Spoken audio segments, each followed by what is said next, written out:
Assalamualaikum warahmatullahi wabarakatuh. Selamat datang kawan-kawan di acara ngobrol horor yang biasanya nggak horor-horor banget. Dan mungkin cepet aja hari ini ya, ada Bro Ayung, ada Biru juga di sini. Dan hari ini kita mau melanjutkan, maksudnya di sesi kali ini kita mau melanjutkan sesi yang sebelumnya yang sempat terputus tadi ya. Iya.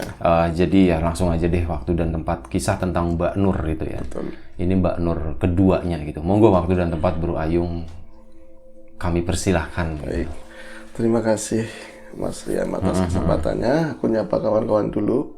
Ini sesi kedua Iya, berarti ini dari sesi Mbak Nur kedua ya? dari Mbak Nur tadi. Assalamualaikum warahmatullahi wabarakatuh. Waalaikumsalam. Bismillahirrahmanirrahim. Apa kabar kawan-kawan? Moga-moga selalu dalam keadaan baik, selalu dalam keadaan sehat, selalu bahagia kapanpun dan dimanapun Saatnya, saatnya. ya itu jangan sampai lupa. Iya, Bi. Nah, ini nyambung ke cerita kemarin ya. Tentang Mbak Nur. Moga cerita ini tetap horor tapi nggak terlalu horor gitu ya, Bi. Betul. Iya, di kisah sebelumnya. Itu kan horor banget ya. Iya, horor. Kemarin kan terlalu horor, Bi. Oh, terlalu horor banget. Gua sampai nggak bisa tidur gitu. Iya. Banyak pikiran soalnya. Iya, benar. Nah, ini di kisah sebelumnya kan diceritakan bahwa Mbak Nur mengalami gangguan-gangguan selama masa kehamilan anak pertamanya ya. Dan anaknya memang satu sih baru. Baru satu. Itu semenjak dia pernah dalam mimpinya bertemu dengan sosok tadi naga, dan akhirnya dia jadi punya penglihatan yang sangat sensitif, bahkan mengalami gangguan-gangguan saat mengandung, pada saat dia itu mengandung. Dan ini karena memang ceritanya agak panjang, disambung lagi di waktu ini. Dan tadi Bro Ayung nggak nginfo dulu gitu kan. Jadi gue kan bener-bener nggak nggak di brief sama sekali di awal. Intinya mau cerita ya udah gue temenin gitu kan. Jadi gue nggak tahu ceritanya bakal sepanjang ini, makanya tadi ya udah persetujuan langsung depan kamera, kita cut dulu ya udah. Akhirnya lanjut ke sesi yang kedua ini. Jadi di sesi yang lalu diceritakan bahwa Lo mungkin agak kenceng kali Bro. Iya ya biasa. Suaranya tuh kadang nggak balance, bukan posisi ngomong. Iya. Ngomongnya. Suara Gue kalau ngomong posisi. tuh kayaknya kenceng banget tuh, lihat. Oh iya. Nah, baiklah, keterangan sedikit segini, Bi. Biar pura-puranya begitu, Bi. Iya. Nah, ini di sesi yang lalu diceritakan bahwa di usia kandungan sekitar 2 bulan menginjak 3 sampai 4 bulan. Nah, begitu sering terjadi gangguan-gangguan. Ya baik yang kemarin itu yang sosok kunti, yang mukanya itu ya seperti yang lalu udah diceritakan. Terus ada juga pocong, tapi pocongnya pesugihan. Dan ini yang paling ekstrim, Mas Ayung. Aku tuh ngalamin gangguan yang kayak gitu. Yang lain aku nggak ceritain deh, kayaknya udah umum. Di mana tempat, di mana aku jalan itu ngeliat makhluk-makhluk yang begitu. Tapi yang kayak di TV-TV biasa orang cerita juga. Tapi ini ada makhluk yang memang umum sekali sih, sangat umum. Tapi itu gangguannya bener-bener buat aku itu apa ya, sampai sebel, bener-bener marah begitu loh. Jadi di saat dia usia kandungannya berusia tuh 6 bulan, Bi. Kalau saat dia kandungannya itu 6 bulan itu, dan ada yang kelewat aku nggak ngomong, di usia kandungan itu biasanya kan perut memang ada pergeseran ya, kadang-kadang agak menceng ke kiri, ada menceng ke kanan begitu. Tapi di usia kandungan yang 6 bulan itu banyak kan anak itu adanya di pinggang, Bi, si bocah itu. Di samping Di samping banyak kan begitu. Walaupun nanti geser sendiri ke tengah begitu. Dan apa namanya ya, mengandung tentu berat, ibu-ibu pernah ngalamin semua. Tapi itu benar-benar rekoso kata orang Jawa. Di usia 6 bulan tadi dia sering jatuh sakit, sering badannya nggak enak. Nah, saat malam itu ketika dia ngerasa nggak nyaman begitu, nggak enak, tapi si bocah untungnya anteng, di dalam perut itu anteng, masih sore biasa aja, paling pating sliwer itu ya bangsa-bangsa atau putih lewat, terus di atas itu pada ngekek, pada ketawa, itu dianggapnya udah biasa lah, seharian ya. Udah makanan sehari-hari Iya, katanya. dimakanin gitu, semua datang nongol dimakan. Iya, malah dia kan siap-siap saus gitu kan. Wah, lontong ini makan aja gitu. Sengaja buat nggak serem. Biar nggak serem. Iya. Nah itu pada saat dia itu ngeliyap, kata orang sini itu ngeliyap apa ya, namanya tidur ayam begitu. Les begini dia bangun itu udah ada suara berisik-berisik rame di kiri kanannya. Jadi dia ngelihat itu ada sosok ini tuyul. Ada sosok tuyul 2. Dia tuyul kayak apa, Mbak? Ah, jenengan pura-pura nanya, orang tuyul ya udah biasa ngeliat katanya. Ya enggak, digambarin aja. Ya botak seperti itulah Mas. Itu wirawiri. Jadi dari sisi kanan dipannya begitu ya Bi. Itu lari-larian terus ke kirinya, ke bagian kiri, nanti ke depan lagi, nanti ke kanan lagi, seperti itu muter. Ih, mau ngapain sih makhluk-makhluk itu? Tapi buat dia karena pengalaman berapa bulan itu tetap nggak menakutkan. Yang penting aku istirahat begitu loh. Tapi lama-lama kok kayak aku merem begini kok tambah deket. Ini pada kemana gitu? Gak ada suara. Tapi kayaknya deket banget. Itu pas dia melek begini. Kan ininya biasanya orang kami dia agak tinggi ya. Itu dia agak tinggi, dia ngelirik ke bawah ke perutnya dia. Itu si makhluk udah di kanan sama kirinya perutnya itu perutnya mereka, perutnya Mbak Nur. Jadi seakan apa ya, dia itu menari-nari si tuyul-tuyul yang dua tadi kayak kita nggodain bocah bayi begitu. Gimana sih, jadi di depan perutnya itu di ngunying kayak gitu, suaranya kayak gitu katanya, dua-duanya begitu Bi. Hus, ngapain sih kamu kayak gitu sama anakku, digituin sama Mbak Nur. Tapi sebentar doang nanti ke situ lagi. Jadi udah nutul begitu Bi. Kadang-kadang nutul dia begini, tapi dia kayak ketarik banget sama yang ada di perutnya Mbak Nur tadi. Itu nggak diambil Ustaz? Gituin aja kan? Iya duit. Karena pala dicegat gitu ya. Kayak gitu banget sih lo Mbak, gitu ya. Tapi enggak, jadi dia cuman, kamu nggak takut Mbak? Aku nggak tahu Mas, tanggapnya masih biasa, tapi sebel ngeliatinnya. Jadi si bocah di dalam juga bereaksi Bi. Kayaknya dia itu nggak seneng atau nggak tahu. Pokoknya di dalam perut tuh gerak kroget gitu. Kroget kata orang sini, kroget. Itu lagi mendekat lagi di ini. Suaranya kan dia ceritain ini begitu. Yang bener nyampe segitu banget. Iya sumpah demi Allah, itu bener-bener di depan perutnya aku, nyampe deket banget. Digituin dua-duanya kayak gitu. Terus apa yang terjadi setelahnya, apa jenengan itu akhirnya tidur cuek aja atau gimana? Ya enggak lah kayak gitu, aku juga takutnya bocah kenapa-napa, namanya makhluk lain kan ya, atau takutnya mengganggu nanti anakku jadi kenapa-napa. Tak peringatin sekali dua kali masih tambeng, paling lari ke pintu ke situ lagi, balik lagi nggodain. Kadang-kadang satunya lagi tumpuk-tumpukan begitu ya. Nanti satunya yang di bawah itu di perut, atasnya ikut kayak gitu. Ini di sini nggak pernah tenang si perut. Si perut itu gejolak terus, itu pating pelendus lah kayak gitu. Akhirnya lama-lama ya Mas, pas dia itu dari dua sisi lagi begini. Itu kamu kalau nggak tak peringatin, nggak mau jalan, nggak mau keluar dari sini, nanti kamu saya ambil semua, saya tangkap loh, kata Mbak Nur begitu. Itu kayak ngeledekin Bi, kayak masa bisa kamu nangkep begitu. Itu asal dia tangan asal. Aku sepertinya punya apa ya Mas, sesuatu yang aku nggak pernah belajar gitu, tapi aku baca sesuatu lah, aku lupa baca apa. Itu tak wes begitu kena kakinya satu, yang satu tuyul itu kena kakinya. Itu dia tuh kayak perasaan gantung begini, tak tenteng begini, jadi posisinya kebalik begitu ya. Ini kena, kamu mau lari kemana? Kamunya bangun Mbak? Enggak, aku masih baringan begini. Jadi di samping perut begini ya, dia itu gantung begini.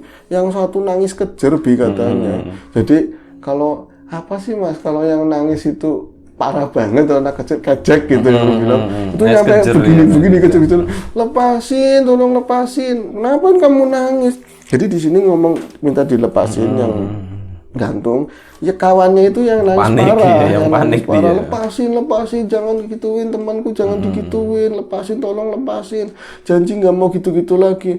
Kalian udah aku peringatin tapi masih kayak gitu juga. Enggak, ini kalau aku mau ini biar bosmu yang kesini katanya, yang punya kamu pasti yang nyuri duit kan. Iya, tapi aku seneng sama bocah ini gitu loh Bi. Dan ini pokoknya aku nggak mau lepasin biar yang punya kamu kesini, padahal dia juga nggak bakalan melakukan itu gitu ya. Nanti biar nebus, jangan nanti aku yang dimarahin siapa? Dimarahin sama bosnya, sama rajanya. Soalnya kan itu di luar tugas sih. Iya. Nah, apa namanya? Dia lagi vacation, lagi liburan ceritanya. Orang kayak gitu kan namanya sifatnya kayak bocah kecil, kadang disuruh apa, ada yang menarik mainan, ada kisah juga mainin bawang putih atau apa yuyu begitu Telur kan. kayak Iya, gitu telur di luar tugas, iseng-iseng begitu ya. Kalau itu masih digantung begini, tolong itu nangis bisa. Kalau di bawah itu ada sampah atau apa rame mas, di ubin itu bisa ngosok-ngosok begitu nangisnya lebih kayak bocah kecil katanya. Lebay. Lebay banget nangisnya, pokoknya sampai gedung-gedung tuh tolong, tapi nggak berusaha buat ngambil begini kawannya, kayak dia tuh takut banget sama aku begitu loh. Tolong lepasin, aku mohon lepasin, begitu nangis terus. Akhirnya gimana ya mas namanya? Nangisnya tuh pakai bahasa Tegal atau? Enggak, bukan Tegal, di sini apa namanya, Indramayu. Oh, Jawa Barat ya. Jawa Barat. Ya kan bahasanya mirip-mirip juga. Iya, mirip-mirip. Pakai bahasa itu berarti ya? Iya. Bukan bahasa Indonesia gitu ya? Aja mengkonon kayak gitu ya. Aja Tolong. tolong Bature kita. Batur kita dutulna sekian gitu ya. Kita harus dibuat. Ira aja mengkonon Iya, lah yang gitu. seperti itu. Akhirnya ini lama-lama ya mas, namanya aku nggak tahu ya, walaupun sama makhluk lain ada nggak teganya ada nggak teganya. Akhirnya tak janji, pokoknya habis ini kamu itu jangan pernah gangguin aku lagi, jangan pernah gangguin bayiku lagi. Iya sumpah, pokoknya habis ini aku nggak bakalan ke rumah ini lagi, nggak bakalan nengok lagi, beneran ya, beneran ini dilepasin terus ngadekin lagi tapi sambil mundur itu sambil kayak Pinupin. iya, kayak dia masih ngeledekin tapi kayak jauh, apa ya, ngeledekin jauh gitu ya, makin hilang itu nembus ke temboknya dia. Itu sorry, apa namanya, yang tadi lo nyebut Indramayu gitu kan? Iya. Nah itu yang Indramayu itu suaminya atau Mbak Nurnya? Dua-duanya Oh, dua-duanya orang tapi Indramayu apa, semua. Mbak Nurnya sendiri ada darah Brebes. Oh, darah Brebes. Iya. Nah, lu hubungan lu sama Mbak Nur itu enggak, maksudnya bukan itu ya. Maksudnya apa, kayak temen apa gitu. Ada temen itu ya, mungkin dia lagi pas ngelancong begitu. Karena memang itu bocah-bocah itu temennya setan apa gitu kali ya.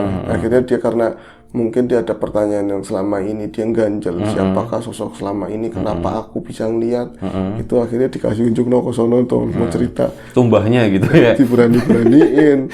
Kalau Mas Tommy kan lewat ke situ aja begitu. Kalau Bro Tuying ngomongnya susah, ngomong aja ke Mas Ayung gitu. Akhirnya cerita, aku jadi rubrik curhat waktu itu Nah ini Terus sampai segitunya udah selesai. Enggak mas, yang lebih parah pada saat kelahiran. Nah itu aku pengen nanyain di situnya gitu. Pada prosesi pada saat kelahiran pasti lebih parah lagi. Sebenarnya sih enggak mas, soalnya gini, aku itu apa ya, datanglah mbahku itu leluhurku melalui ibu gitu ya.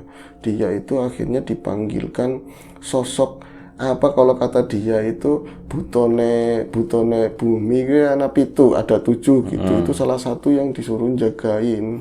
Itu adanya ditaruh di wuwungan hubungan rumah. Hubungan rumah itu sosok gede banget, dan semenjak ada itu semua makhluk yang gangguin kecil-kecil itu aman, clear, nggak ada yang. Itu dari leluhurnya ke ibunya, itu maksudnya ngerasuk atau gimana? Mimpi. Oh, Seringnya mimpi. Kadang-kadang dia ngelihat matanya juga, kadang-kadang ya ada jelas nggak jelas itu ngomong seperti itu, ada bantuan seperti itu lagi.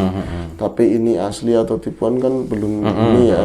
Tapi itu didatangin sosok itu apa buat ngejaga, dan katanya ada makanannya ya, ada surat tertentu buat makanan itu yang dawamin, yang ngomongin suaminya setiap malam tertentu itu dibacain itu, dia turun nanti naik lagi ke atas seperti itu. Terus semenjak ada kayak gitu, gangguan aman, berarti nggak ada kejadian apa-apa lagi dong. Nggak begitu, malah justru Apa tadi namanya? Butone bumi. Butone bumi katanya ya. Ono pitu. Ono pitu ya, itu versinya. Butane bumi anak pitu gitu, Iya. kalau bahasa kitanya. Iya, itu versinya Mbak Nur ya. Ini pendapat atau pengalaman dia gitu. Nah, itu setelah akhirnya masa kelahirannya, waktu kelahiran yang ditunggu itu benar-benar terjadi ya. Dia melahirkan itu susah payahnya ya, ibu-ibu ya udah pernah ngalamin susahnya kayak biasa dan bahkan karena namanya masih kampung juga di sana, banyak sekali orang yang datang, keluarga handai tolan begitu ya. Nah itu mereka itu lagi ngumpul. Itu apa lu yang bunyi? Iya. Ya, udah biarin aja. Biarin aja wis. Paling suruh balik ya. Hah? Paling suruh balik main mulu gitu. Oh, Mainnya gitu. kelamaan gitu. Biasanya dari ini, apa namanya? Pasien gitu. Istana negara. Oh, dari istana negara. Nah, iya. itu Negara goib. negara goib. Nah, itu mereka lagi pada ngumpul, lagi pada yang laki-laki pada medangan di ruang tengah di depan rumah. Jadi mereka karena hari-hari yang sebelumnya sering digangguin seperti itu dan tetangga, keluarga juga ngerti ada gangguan seperti itu. Ada amanat dari orang tua, ibunya si Mbak Nur itu melalui spiritual juga ada orang spiritual yang bisa membahasakan itulah ya, amanat-amanat itu ngomong selama anak ini belum 40 hari selalu harus rame seperti ini dijagain. Jadi yang di kamar ada, di dalam rumah ada, yang di luar itu harus ada. Kayak gitu, jangan sampai lengah, pokoknya jangan sampai lengah, dia ngomong seperti itu. Dan hari pertama, hari kedua itu dia kan masih lemas, namanya orang lahiran kayak gitu ya, dia paling bisa netein begitu di sampingnya, bayi di sampingnya. Oh itu waktu itu udah lahiran? Udah lahiran, karena lahiran sih cukup sulit juga tapi berhasil. Jadi pas melahirkan itu nggak ada masalah apa-apa? Nggak ada masalah. Tapi setelah harinya setelah melahirkan ya. Itu banyak orang rame, si lampu juga nyala terang begitu. Ada ahli spiritual. Ada ahli spiritual, tapi waktu itu dia nggak tahu ada di ruangan itu, apalagi keluar nggak ngerti gitu ya. Lu tahu nggak sih ada satu cairan Ya. itu dari para spiritual yang dijual bebas itu, bro. Oh iya. Serius, itu lu kalau dinyalain gitu itu bisa nyala. Oh iya. Spiritus namanya. Betul sekali. Kan? Nah, itu bikinannya spiritual. Yang bikin namanya ahli spiritual, produknya itu namanya spiritus. Itu kalau dicekrek itu bisa nyala. Mungkin kalau di sekarang agak sulit didapat di pasaran ya. Kalau susah dulu. Di toko besi masih ada. Masih ada. Baik. Ini kalau kawan-kawan mau nyoba. Kalau mau nyoba itu ada air namanya spiritus. Bisa dibuktikan. Itu bisa dibuktikan, itu di-share gitu, itu nyala gitu. Jadi itu produk spiritual tapi bisa dibuktikan secara empiris. Iya, itu gitu air dari Yasil itu tadi spiritual. Pasti sengaja biar nggak terlalu serem gitu. Baik. Enggak, gue ngasih kesempatan lu buat nyalain rokok sih sebenarnya. Oh, baik, orang baik tapi pintar tuh harus terselubung niat baik ya begitu. Iya. Terus dinaikin gajinya. Nah itu apa? Hari kedua dia itu malam, belum nggak terlalu malam banget ya. Kalau di kampung terus ramai orang begitu dikatakan malam itu kalau jam 12 lewat lensin itu malam. Iya. Itu baru jam 11-an, Bi. Jam 11-an dibilangnya masih sore kok. Masih sore. Dan gue juga gitu kok bilangnya. Iya, sampai sekarang juga gitu ya, Bi. Itu dia masih dengerin kiri kanan itu. Tadi sebelum ngeliap, sebelum dia merem itu masih ada ibunya dia sendiri. Itu masih banyak orang. Di luar juga banyak orang gitu. Lampu terang tadi. Lampu terang. Tapi pas dia melek begitu, kok senyap. Nggak ada suara apapun, Bi. Suara dengkuran. Dengkuran ibu-ibu di kiri kanannya. Itu, loh, kok ini sepi banget. Sayap dia kan masih lemas. Tuh dengernya suara. Itu setelah ngeliap. Iya, setelah ngeliap. Tadinya ramai pada ngobrol dan mereka saling nguatin. Pokoknya jangan sampai tidur. Gawat iki. Oh, si Mbak Nurnya itu disuruh jangan tidur. Gitu. Bukan, tapi yang jagain. Oh, yang jagain. Semua yang dari berapa lapisan begitu. Harus terjaga semua sampai jam 3 pagi seperti itu. Mereka semangat. Pokoknya di rolling seperti itu. Jangan sampai ngeliap selama 40 hari. Ganti-gantian begitu. Khususnya malam ya. Itu Mbak Nur kan tenang, tapi pada saat dia itu ngeliap sedikit, nah paling Mas Ayung cuman berapa menit aku itu merem, itu bangun-bangun sepi nyenyet katanya, nggak ada suara apa-apa, cuman ada suara dengkuran itu ibu-ibu keliringku. Tadi masih belum nyambung sebenarnya, ini kok sepi ya, masih merem, tapi jangan-jangan pada tidur apa pada kemana? Itu cuma ada suara, ibu-ibu juga ada yang ngorok juga Bi. Pas dia bangun itu, ya Allah, kok pada tidur semua. Jadi ngomongnya kayak disiram, Mas, kayak disiram. Kita nih ngomongnya pada turu kabeh gitu. Kita nih ya, Bang. Turu mengkonon pada turu. Mengkonon pada turu pating gelasah mengkonon gitu. Itu pada tidur semua, ada yang nyampir di dipannya dia, terus ada yang di bawah begitu di gelaran di kamar. Itu posisinya di kamar atau di ruang? Di kamar. Nah, itu dia tuh merhatiin tadi siapa namanya orang-orang di sekelilingnya baru connect lah bayiku gitu bayiku di mana tuh dipegang begitu pas adanya cuman ini kasur nggak ada, bocahnya hilang. itu langsung dia teriak-teriak bangunin ibu-ibu di sekelilingnya, mereka itu jadi kacau semua kan ya, saling maido gitu loh, saling kamu pokoknya nggak boleh tidur, malah pada tidur semua, ngalir lagi ke ruang tengah berisik lagi ke depan, anak-anak muda juga pada tidur semua, kayak bener-bener disirap begitu, mereka nyariin bayi itu ada di mana selama mungkin hampir setengah jam katanya. Itu nyariin di dalam rumah, di ruangan apapun ya, di rumah itu kan cukup gede namanya rumah kampung ya, ada ruangannya banyak, terus di depan-depan itu ada taman, ada ya namanya jalan-jalan begitu, tadi ke musola kemana aja pada nyariin. Jadi mereka itu padahal nyari tapi ya takut karena udah diomongin sih, jangan sampai lengah, berarti kan pada sesuatu yang mengancam begitu, mereka takut dan nyari itu citing-citing buru-buru ke situ lagi, balik lagi. Itu akhirnya Mbak Nur coba nenangin apa dirinya dia sendiri, itu jangan sampai kalau dia juga nangis kehilangan bayi malam itu. Dia coba, ya Allah, nyari petunjuk sebenarnya anakku itu di mana, ada di mana.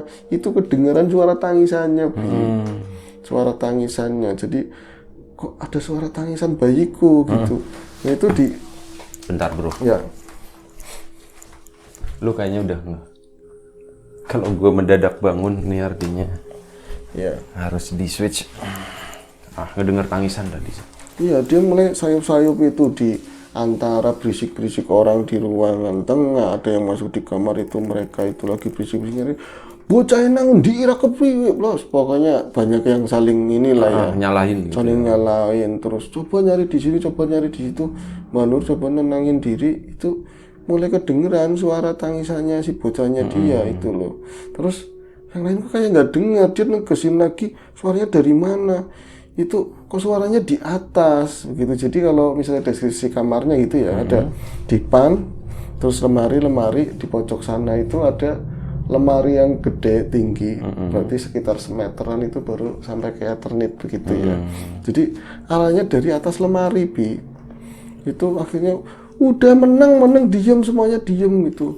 Itu dengerin itu baru pada denger semua, bayi itu nangis adanya di atas lemari, tahu-tahu. Jadi dari bawah itu kayaknya nang kono gitu kan. Kayaknya di atas itu bocah di atas, nangis di atas, tapi dari bawah biarpun orangnya tinggi tetap nggak bisa ngeliat. Karena itu akhirnya ngambil bangku, salah satu itu ibu ngambil bangku, ditilikin, ditengok di atas, itu ada bocah bayi merah itu di atas lemari itu serius nyampe segitunya dipindahinnya. Maksudnya ada cerita ekstrim banget, bayi dibawa pergi sama apa kayak gitu ya, kelong atau apa, tapi ini aneh, maksudnya dipindahin sampai ke atas lemari. Iya, dipindahin ke atas lemari mas, dan posisinya bayi itu kan masih bayi merah, basah, mungkin keringet dan lain-lain. Itu pada kotor sama ini sawangan gitu. Iya sawang. Iya, umas yang di atas lemari itu. Iya, debu-debunya gitu. Debu-debunya itu posisinya pas ya Allah diambil gitu, nangis bayinya nangis, masih nangis kejer juga, ditetain sambil dibersihin sama ibu-ibu yang lain. Untungnya ketemu itu, minta maaf semua lah, kita nggak bisa jagain. Terus ada orang yang bisa tadi, enggak ini memang lengah tapi dia tingkatannya tinggi, maksudnya kita emang disirap begitu supaya kita itu tidur semua. Pas dibilangin gitu tenang gitu, kita nggak salah, kita disirap gitu, alhamdulillah gitu. Makanya sering-sering disirap aja gitu ya Bi. Itu obat tidur paling manjur gitu ya. Ini kalau teman-teman ada 1-2 yang belum paham tentang sirap, itu tadi obat apa? Obat tidur paling manjur. Obat tidur gaib gitu ya. Itu produk lama banget. Produk zaman kolonial itu udah ada. Nah, ya, bagi yang susah tidur ya itu tadi cari pembuat spiritus gitu ya. Iya, pembuat spiritus memproduksi obat sirap juga. Ahli spiritual soalnya gitu kan, pembuat spiritus. Lagi-lagi ini sengaja biar nggak terlalu tegang, biar nggak terlalu serem. Baik, ini lanjut lagi ya Bi. Saat itu kegemparan itu masih terjadi. Saat itu orang itu nggak ada yang tidur sampai pagi. Biasanya jam 3 kelar, menjelang subuh itu orang udah pada pulang. Saat itu mereka mungkin nebus rasa bersalah sampai pagi masih rame. Bahkan ada yang nggak ke sawah, ada yang nggak kerja gitu ya, karena jagain anakku. Terus hati katanya dalam hati, orang udah kejadian udah pada begitu gitu itu kan. merasa bersalah soalnya. Iya, ada akhirnya tebusan rasa bersalah. memperbaiki gitu. Ada pertanyaan begini, ada apakah? Mas, jenengan pasti lihat ada sesuatu kan di lemari, di sudut lemari itu. Iya, makanya mau tak tanyain kenapa, siapa pelakunya, kenapa bayi itu ada di atas lemari begitu. Dia mulai ceritain lagi, Bi. Itu kan jenengan kan pernah kemarin aku cerita, berarti ceritanya nyampe berapa hari gitu loh, Bi. Itu apa, ada sosok yang tadinya ngikutin dari musola, lagi mau berangkat Yang ke musola, 3 sosok. yang 3 sosok itu udah ketahuan, Mas, bentuknya apa aslinya. Itu semua yang horor itu ya. Ya badak, gajah, kebo, Iya, yang sapi gitu. bertanduk lah, berarti udah kelasnya bukannya caca lagi, udah Lucifer begitu. Dia itu di atasnya hari-harinya sering menampakkan diri itu di sudut itu lemari tadi. Pokoknya nggak, kadang-kadang itu nampaknya utuh wujud, tapi membayang itu di lemari tadi. Kadang-kadang juga kepala-kepalanya doang seperti itu. Tapi itu 3 pasti di situ di lemari tadi. Nah ini apa hubungannya gitu loh, Bi? Udah ada yang jagain sosok gede yang tadi katanya butuh apa, tapi Kenapa masih ada di situ begitu. Iya, masa itu yang pengen tak tanyain gitu loh. Dan sampai saat setelah kelahirannya dia, aduh, masih panjang lagi ya, Bi. Dulu. Jadi bayi itu udah kena ya, udah bisa diakalin dari situ. Dia juga dirawatin, tapi apa ya, semenjak aku tadinya itu sendirian itu udah bisa ngeliat macam-macam. Setelah bayi itu keluar lebih parah, Mas. Jadi kayak ada apa hubungannya sih sama anakku yang kecil ini gitu. Jadi ngundang semuanya, Bi. Jadi sering banget ngeliatin hal-hal yang begituan. Dan satanya lebih gede-gede lagi. Tapi itu leluhurnya jadi sering datang, walaupun melalui ibu, kadang-kadang nampak langsung begitu. Jadi nanyain sebenarnya hubungannya apa sih, kenapa aku ngalamin begini gitu loh. Nah, itu singkat ceritanya aja ya, Bi. Dia itu akhirnya coba membesarkan anaknya dengan segala tekanan yang tadinya ya orang kan ada pasang surutnya, mungkin ekonominya suaminya agak berkurang, goyang begitu. Di sisi lain dia benturannya sama yang goib, seperti itu, nggak tahu sebabnya apa. Dia tahu karena ada ini kan, karena udah nanya begitu ya. Itu akhirnya benturan-benturan, ada cekcok, itu sampai bercerai sama suaminya.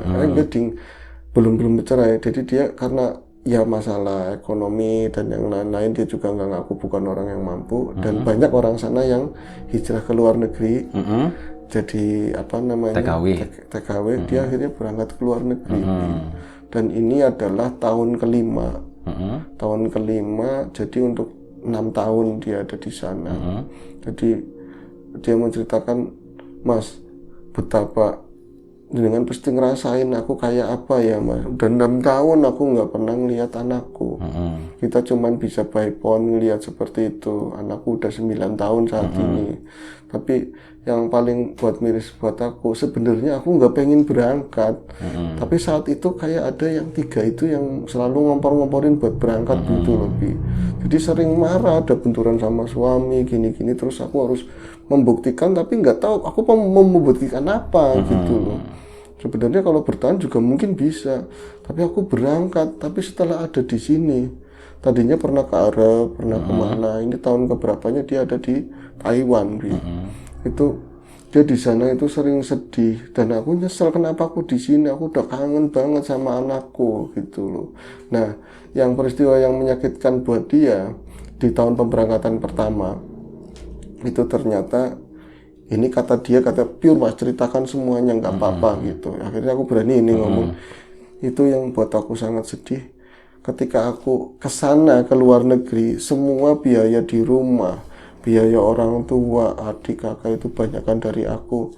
Suaminya akhirnya menikah lagi dengan orang lain. Itu sangat sakit banget, dan aku kalau nginget kayak gitu kadang berapa kali sampai sempat mau bunuh diri lagi. Enggak pengen tak pateni suamiku kan gitu, enggak ya? Dia masih di luar sih. Aku masih di luar ya, aku pengen tak pateni. Jadi dia hanya dengar kisahnya itu, tapi memang sudah nggak sama anaknya lagi sih. Anaknya sama mamanya sendiri begitu ya. Sama neneknya berarti. Iya, tapi sakit banget. Kalau mungkin aku bisa buat pulang, harus aku melakukan sesuatu begitu loh. Mas, ikhlas itu susah banget. Iya, paling enggak sabar, paling enggak jenengan itu bertahan demi anaknya. Ya tapi gimana rasanya ya Mas, saya di sini kerja mati-matian banting tulang buat ngidupin ya. Nyalurin uang, transferin terus, bukan cuma sama ibunya apa namanya sama suaminya toh dibiayain semua. Bahkan orang tuanya aja katanya, ini Piuta ceritain semua, itu jadi kesananya yang dikirimin udah ada tapi hutang terus ada laporan hutang segini, laporan segini. Aku di sini tetap pakai gajian, nggak cuma di sini tuh, di luar negeri ngunduin pohon duit begitu. Jadi mereka nggak ada yang ngerti situasiku, sakitnya kayak apa, aku dihianatin sama suami di saat aku nyari uang buat ngempanin dia, buat ngidupin keluarga sama orang tua. Terus di sisi lain juga orang tua nggak ada yang ngerti kalau duit itu dicari buat dari kerja. Sepinya kayak apa di sini, kesepiannya apa, kangen sama anak, nggak ada temen. Orang-orang kayak aku ini lebih introvert kan, jadi jarang ada yang orang bisa mengerti begitu. Kok apa namanya, tega-teganya mereka seperti itu sama aku begitu. Tapi bener-bener Mas, aku pengen saat ini pun, walaupun ini aku telepon sama jenengan, sama bocah-bocah itu ya, aku nggak pengen di sini sebenarnya. Aku tuh pengen pulang, pengen meluk anakku sekuat-kuatnya. Meskipun aku tahu kalau saat anak sama anakku, gangguan yang goib itu lebih gede lagi, kayak dua dijadiin satu begitu lebih. Kayak itu ini minta habisin ceritanya ya Bi. Habisin aja biar nggak nyambung-nyambung episode terus. Nah itu aku yang pengen tanyain sebenarnya, kenapa aku ngalamin seperti ini gitu loh, kenapa aku ngalamin yang nggak orang-orang lain ngalamin gitu. Kok tahu-taunya aku bisa ngelihat pada saat aku mengandung anakku gitu loh. Terus mengalami penderitaan kayak tadi, dihianatin sama suami. Sampai sekarang juga aku kadang-kadang nggak bisa mengendalikan diri, dan dia itu di Taiwan, lihat setan Taiwan terus. Seperti pernah sesi yang kita bahas di cerita sebelumnya, pocong kuntilanak cuma ada di Indonesia. Di sana nggak ada gituan, adanya setannya karena dia itu di sana banyak agamanya Hindu, samanya kayak dari di Bali. Hindu, Buddha atau apa ya? Hindu. Jadi banyaknya di Taiwan Hindu. Iya. Bukannya Buddha ya di sana ya? Tahu itu ngomongnya sih salah nyebut atau apa, tapi agama itulah di antara agama nenek moyang lah gitu. Tapi yang banyak yang dinampakin setannya itu nggak ada yang wujud. Pocong itu nggak ada di sini Mas, di kerjaan, di tempatnya bos saya. Adanya itu yang kayak yang di Bali, jadi usus semua begitu. Nah, di Bali itu bukan kali itu. Layak. Namanya kalau yang usus itu kan palasik ya. Palasik. Kuyang itu di Kalimantan. Kalimantan ya, bukan di Bali ya. Kadang ada juga, cuman kalau di yang jelas gini aja, bentuknya itu beda. Benar. Bentuknya beda. Jadi nggak umum kayak yang di Jawa di sini begitu ya. Jadi di sana itu benturannya ngeliat gituan semua Mas. Tapi itu loh, sosok yang 3 tadi masih ada ngikutin aku sampai saat ini gitu. Dan enak ya, dia nggak pakai paspor, nggak pakai visa ya. Apanya? Si yang 3 itu. Iya main nebeng aja gitu, nggak lewatin imigrasi. Gendong lagi kan enak. Nah itu apa hubungannya? Akhirnya dari kawan-kawan dijelasin. Itu berhubungan sama masa lalunya beliau, Mbak Nur tadi. Masalah apa? Masa lalu. Jadi dulu-dulunya nenek moyangnya itu adalah seorang penggede di ya namanya kerajaan Kulon sana lah ya. Dan dia pernah ada penaklukan di bangsa-bangsa seperti itu, demi siar, demi yang lain. Akhirnya dendamnya sampai anak turunannya. Itu di keturunan berapa ketemunya Mbak Nur sama si jabang bayi tadi. Jadi sampai saat ini mungkin nanti dia nonton, nanti ini dia nonton juga. Kita kasih tahu sih channelnya ini ada begitu, dia nonton, dia moga-moga nggak nyamber sama yang tadi, yang 3 tadi gitu. Soalnya cerita aja itu gangguin. Berarti kawan-kawan saat Mbak Nur itu menceritakan. Jadi gitu, ceritanya tuh by phone ya? By phone. Tapi yang ngasih tahu sih bukan ya temennya dia langsung begitu ya. Enggak, gue pikir tadinya si Mbak Nur itu datang langsung enggak, ternyata enggak. Jadi dia langsung ada di sana. Dan mungkin setahun lagi dia bisa pulang begitu. Itu dia nelpon tapi apa ya, sekitar berapa menit sekali dia itu mulutnya kekunci begini, nggak bisa ngomong, jadi nggak boleh diceritakan ini, nggak boleh sama sekali dikeluarin diceritain. Jadi yang nampak di belakangnya yang ini nggak boleh ngomong. Jadi kita nanti nuntun, kamu baca ini ditenangin, udah jangan dibawa emosi, ntar bisa ngomong lagi.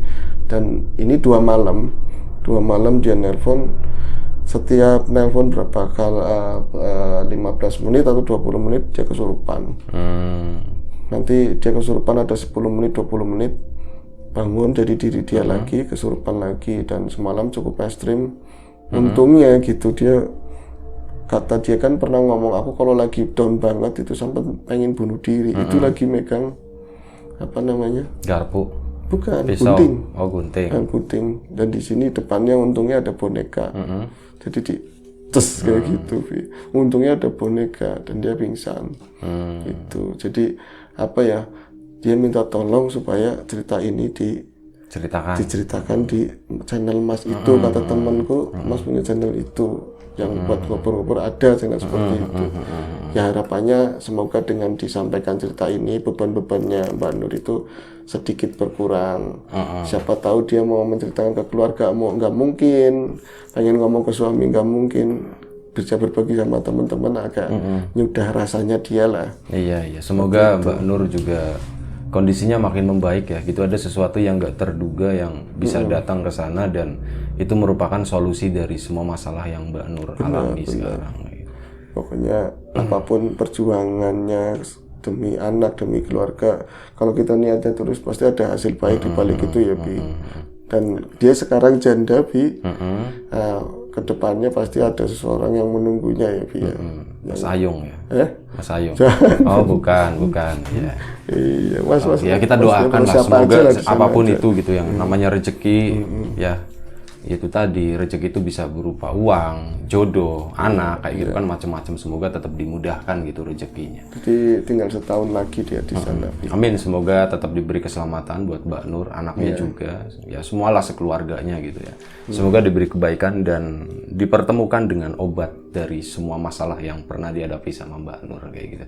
Ya, gitu aja ya. Oh, ya udah. Terima kasih Bro Ayung udah berbagi cerita ini, dan terima kasih juga buat Mbak Nur yang sekarang lagi ada di Taiwan ya, yang berbagi cerita ini. Apapun itu ya, semoga tetap diberi kemudahan ya dalam hal apapun gitu. Termasuk ya itu tadi, kemudahan dalam hal rezeki. Rezeki itu nggak cuma uang, tapi hal yang lainnya juga. Dan siapapun sekarang yang lagi sakit, semoga segera diberi kesembuhan. Siapapun sekarang yang masih sehat, semoga tetap dijaga kesehatannya. Sekali lagi terima kasih banyak buat Bro Ayung, buat Mbak Nur, buat kawan-kawan di rumah semuanya. Sekaligus kita mohon maaf kalau misalnya ada sesuatu yang gak berkenan di mata, di hati, di telinga kawan-kawan semuanya, mohon dimaafkan. Sampai jumpa di episode ngobor selanjutnya ya. Yang pastinya jangan bosan-bosan gitu. Semuanya yaitu tadi guyonan kita segala macam itu untuk meredam ke tingkat kehororannya gitu, biar nggak terlalu horor banget ya Bro. Kayak gitu. Terima kasih banyak. Mohon maaf sekali lagi. Jaga kesehatan kawan-kawan semuanya. Assalamualaikum warahmatullahi wabarakatuh.